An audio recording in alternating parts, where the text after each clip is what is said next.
RTV app వార్తల్ని క్షణాల్లో చదివే అవకాశం ఉంటుంది. ఒక న్యూస్ పేపర్, ఒక టెలివిజన్ ఛానల్ మీ చేతుల్లో ఎప్పుడూ ఉంటాయి.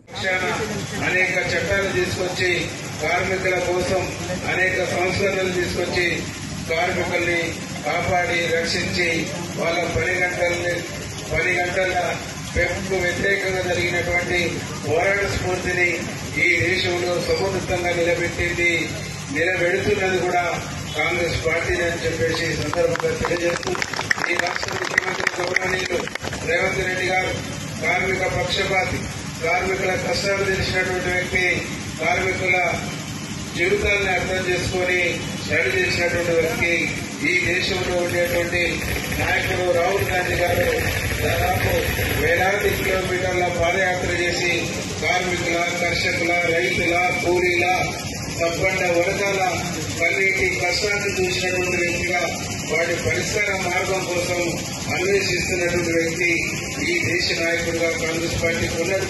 ఈ రాష్ట్ర నాయకుడిగా ఉన్నటువంటి రాష్ట్ర ముఖ్యమంత్రి గారు కూడా కార్మిక పక్షపాతిగా ఉన్నాడు. కాబట్టి మీ అందరి సమస్యల కోసం, మీ అందరి సమస్యల్ని అర్థం చేసుకున్నటువంటి ప్రభుత్వంగా మీకు న్యాయం చేయడం కోసం ఈ ప్రభుత్వం ఉంటుందని చెప్పేసి మీ అందరూ కూడా తెలియజేస్తూ ఈరోజు ఈ కార్యక్రమంలో పాల్గొన్న కార్మిక సోదరులందరూ కూడా పేరు పేరున వేరే శుభాకాంక్షలు తెలియజేస్తాం.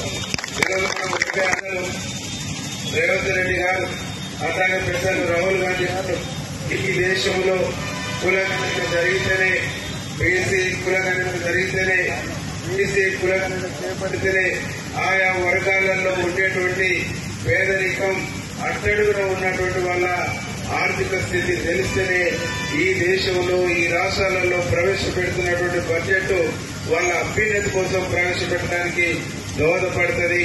కులగణన జరిగితేనే నీళ్ళేవో పాలేవో తేలిపోతే అని చాలా స్పష్టంగా చెప్పారు.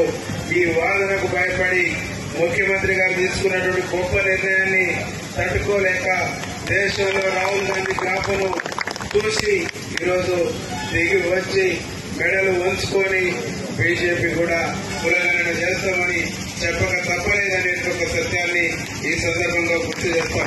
కేంద్ర ప్రభుత్వం మెడలు వంచి, బీజేపీ మెడలు వంచి ఈ రోజు కులగణన సాధించినటువంటి నాయకుడు ఈ దేశంలో రాహుల్ గాంధీ అని చెప్పేసి సందర్భంగా తెలియజేస్తూ, రాహుల్ గాంధీ నాయకులు ఈ దేశంలో ప్రజాస్వామ్యాన్ని కాపాడుకోవాలి, ఈ దేశంలో హక్కులను కాపాడుకోవాలి, ఈ దేశంలో ప్రశ్నించేటువంటి వాళ్ళ గొంతులు నొక్కబడుతున్నాయి. ఆ ప్రశ్నించేటువంటి వాళ్ళ గొంతులు నొక్కకుండా ఉండాలి, వారికి స్వేచ్ఛ ఉండాలి, మాట్లాడే హక్కు, సంఘం పెట్టుకునే హక్కు, సభ పెట్టుకునేటువంటి హక్కు, ప్రశ్నించేటువంటి హక్కు, నచ్చిన రాజకీయాల్ని, నచ్చిన మతాన్ని స్వీకరించేటువంటి హక్కు ఈ దేశ రాజ్యాంగం ఈ దేశంలో ఉండేటువంటి పౌరులకు ఇచ్చింది.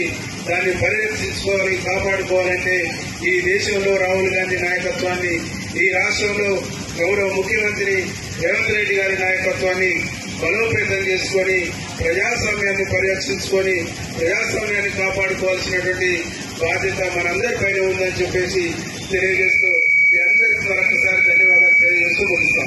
మరిన్ని వీడియోస్ కోసం ఛానల్ ని సబ్స్క్రైబ్ చేయండి. లేటెస్ట్ అప్డేట్స్ కోసం వాట్సాప్ ఛానల్ ని ఫాలో చేయండి. అండ్ లింక్ డిస్క్రిప్షన్ లో ఉంది.